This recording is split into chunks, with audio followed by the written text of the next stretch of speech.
It's been 13 months since the latest conflict began in Gaza, and the fighting has left thousands killed and millions displaced. At a special session on Tuesday to commemorate the International Day of Solidarity with the Palestinian People, speakers called for an end to the fighting, urging the Security Council to take swift action. The time for action is now. Justice for the Palestinian people can no longer wait. The world is watching, and history will judge us not by our words but by our actions. Let us act with urgency, courage, and determination. But the UN Security Council remains deadlocked, despite being entrusted with upholding international peace and security.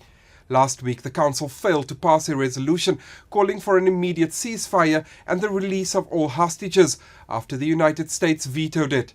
And while diplomats are at a stalemate, the United Nations has reiterated its call for a ceasefire, warning that more people will die if humanitarian aid does not reach Gaza soon.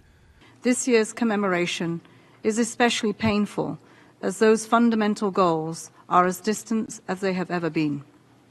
Nothing justifies the 7th of October terror attacks by Hamas and the taking of hostages, and nothing justifies the collective punishment of the Palestinian people.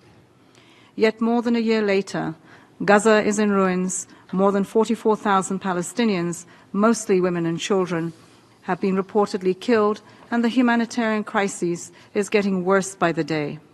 This is appalling, and it is inexcusable.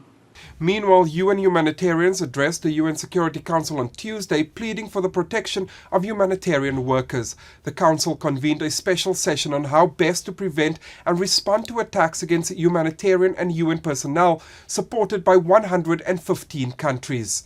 Gaza has become the most dangerous place on earth ever for aid workers, with over 330 humanitarian staff killed since October 7 last year.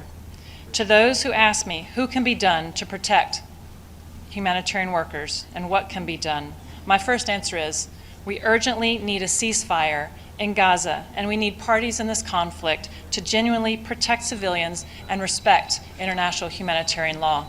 Israel has denied impeding the delivery of aid into Gaza. It maintains that aid trucks are often hijacked and looted by Hamas militants. Jody Jacobs, CGTN, New York.